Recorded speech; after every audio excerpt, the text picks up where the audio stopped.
Vande Mataram, my dear student. Today we will start chapter number 13, Sound, part 7. New topic, audible and inaudible sounds.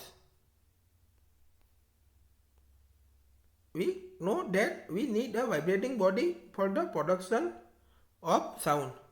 तो हमको पता है कि sound का production के लिए वाइब्रेटिंग बॉडी की ज़रूरत होती है. Can we hear the sound of all vibrating bodies?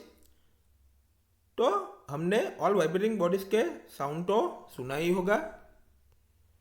The fact is that sounds of frequencies less than about 20 vibrations per second 20 hertz can not be detected by the human ear. तो ये fact है कि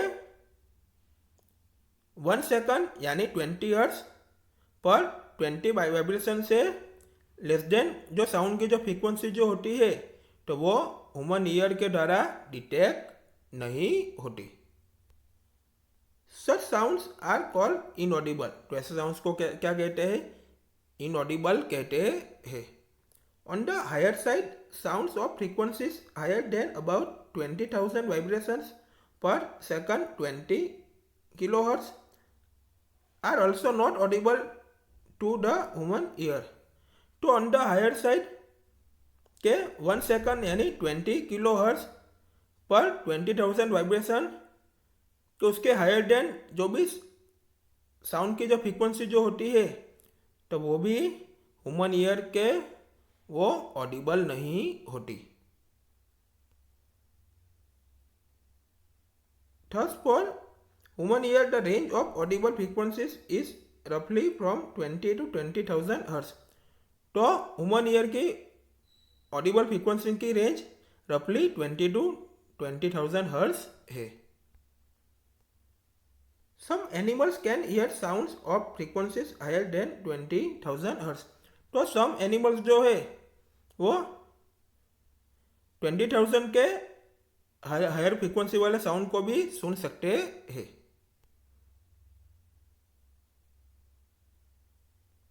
dogs have this ability. Dogs में ये ability होती है.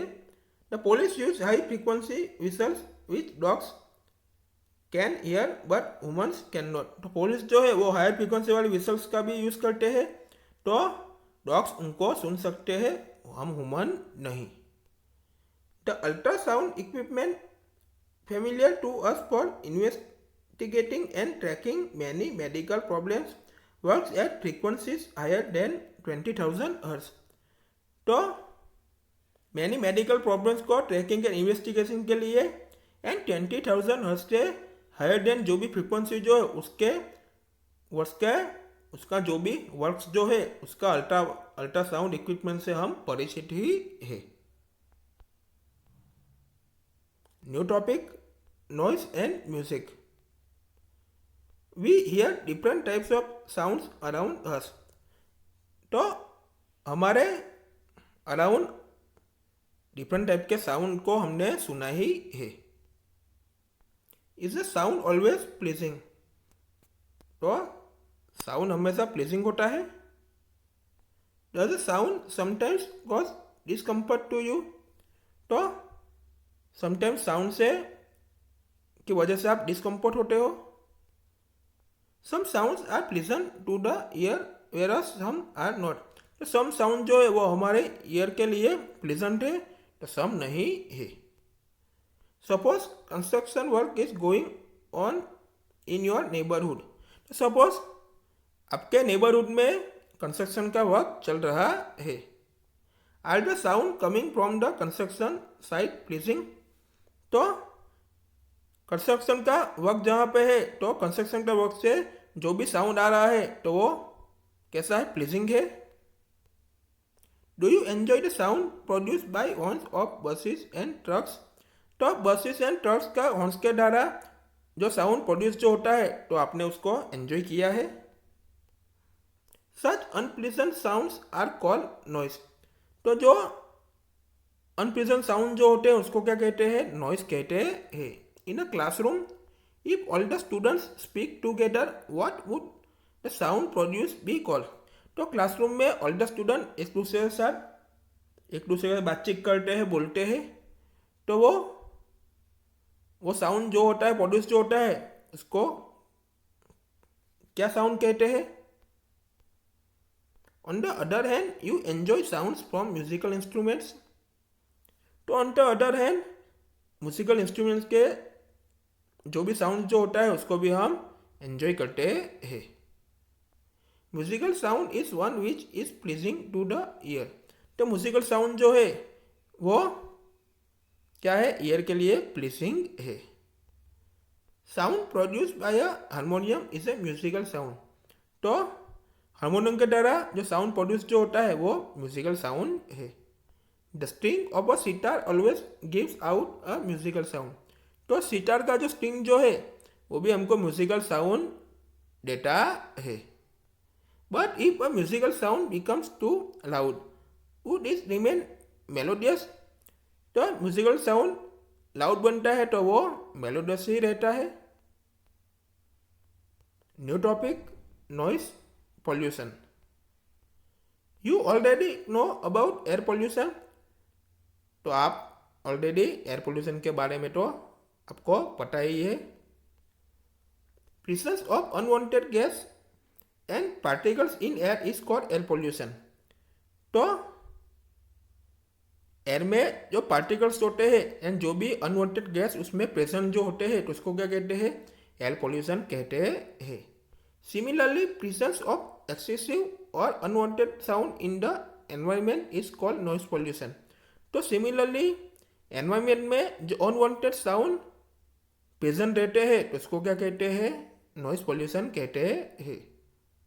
Can you list some sources of noise pollution? तो आप नॉइस पोल्यूशन के सम सोर्सेज का लिस्ट बना सकते हो। Major causes of noise pollution are sounds of vehicles, explosion including bursting of crackers, machines, loud speaker etcetera. तो मेजर कॉजेज जो है जो नॉइस पोल्यूशन का, तो वो क्या है? व्हीकल का साउंड, तो एक्सप्लोजन यानी क्रैकर्स के जो बर्स्टिंग जो है, मशीन जो है, वो लाउड स्पीकर जो है, तो इन सब की वजह से ही नॉइस पोल्यूशन होता है। तो इन सब की वजह से ही होता है, उन सब का ही साउंड जो होता है तो उनकी वजह से ही नॉइस पोल्यूशन होता है। What source in the home may lead to noise. तो होम में नॉइस का क्या सोर्स है? Television and transistor radio at higher volumes, some kitchen appliances, desert coolers, air conditioners all contribute to noise pollution. तो television and transistor radio का जो higher volumes जो है, सम किचन के जो एप्लियंस है, जो भी साधन जो होते हैं, डेजर्ट कूलर्स जो होते हैं, एयर कंडीशनर जो होते हैं, तो ऑल कंट्रीब्यूट होकर ही नॉइस पोल्यूशन होता है। तो उसमें हम आगे देखेंगे what are the harms of noise pollution. Do you know that presence of excessive noise in the surroundings में cause many health related problems. तो आपको पता ही है कि हमारे जो सराउंडिंग में नॉइस प्रेजेंट रहता है तो उसकी वजह से क्या होता है? मैनी हेल्थ रिलेटेड प्रॉब्लम्स होता है। तो लैक ऑफ स्लीप, हाइपरटेंशन यानी high blood pressure, anxiety and many more health disorders may be caused by noise pollution. तो lack of sleep, hypertension यानी high blood pressure, anxiety and many more health के related जो भी problem जो होते हैं noise pollution के वजह से ही होता है।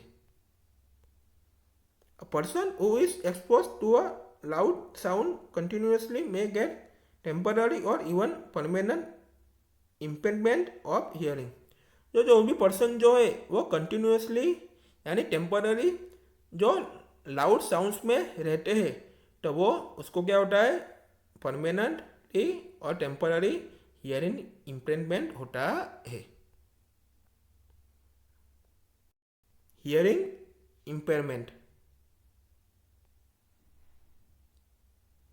Total hearing impairment which is rear is usually from birth itself। तो टोटल हियरिंग इम्पेयरमेंट जो होता है वो कभी कभी ऐसा रेयर ही होता है। यूजुअली क्या होता है, जन्म से ही होता है। Partial disability is generally the result of a disease, injury और एज। तो पार्शियली जनरली डिसेबिलिटी से होता है, उसका रिजल्ट क्या होता है, वो एज से, इंजरी से और डिसीज की वजह से रिजल्ट में जनरली पार्शियल डिसेबिलिटी होता है। Children with impaired hearing need special care.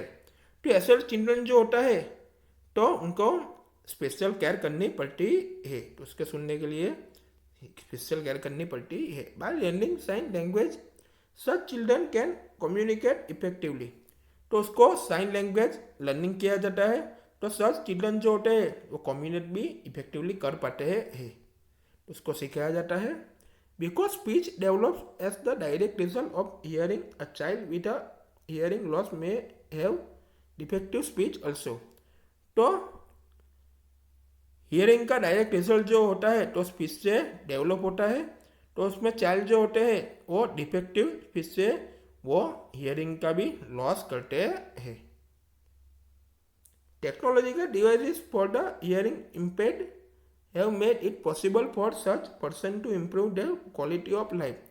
तो टेक्नोलॉजिकल डिवाइस से क्या होता है, हियरिंग का इम्पेयर जो होता है तो वो काफ़ी क्या हो गया, अच्छा हो गया, वो पॉसिबल भी हो गया। और उससे क्या होता है, जो भी ऐसे पर्सन जो होते हैं तो उसकी लाइफ की क्वालिटी इंप्रूव होती है। तो अभी काफ़ी सारी ऐसी टेक्नोलॉजी भी आ गई, तो उससे क्या होता है, अच्छी तरीके से उसकी लाइफ भी इंप्रूव होती है। Society can do much to improve the living environment for the hearing impaired and help them live normal life. तो सोसाइटी लोग जो होते हैं तो उनको वो एनवायरमेंट में, जो लिविंग एनवायरमेंट जो होता है उसमें भी इम्प्रूवमेंट करते हैं।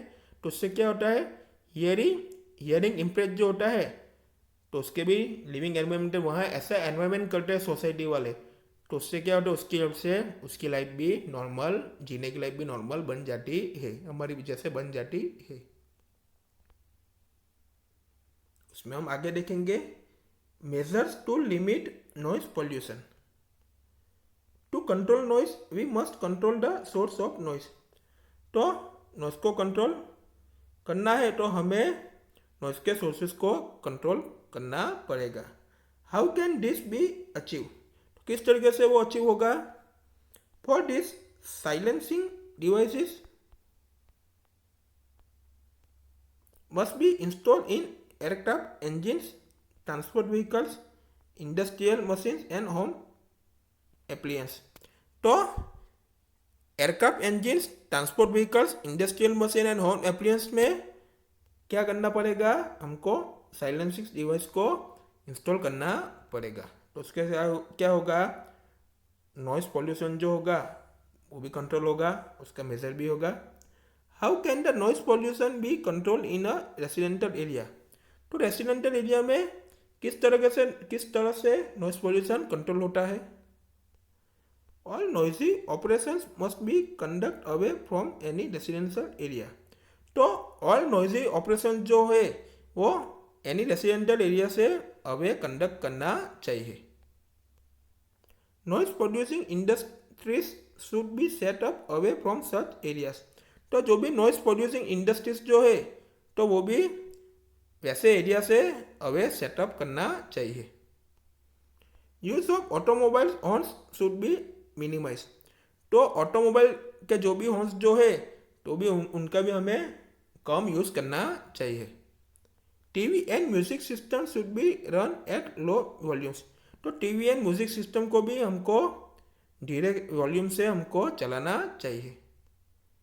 Trees must be planted along the roads and around buildings to cut down on the sounds reaching the residents, thus reducing the harmful effects of noise pollution। तो नॉइज पोल्यूशन के harmful effect जो है उसको reducing करने के लिए क्या करना चाहिए कि रोड एंड जो भी बिल्डिंग्स जो होती है तो उसके आजू बाजू क्या करना चाहिए, ट्रीज को प्लानेट एड करना चाहिए। तो क्या होता है, जो नॉइस पोल्यूशन की हार्मफुल इफेक्ट जो होती है उससे क्या होता है, रिड्यूसिंग होता है। We will meet in next video.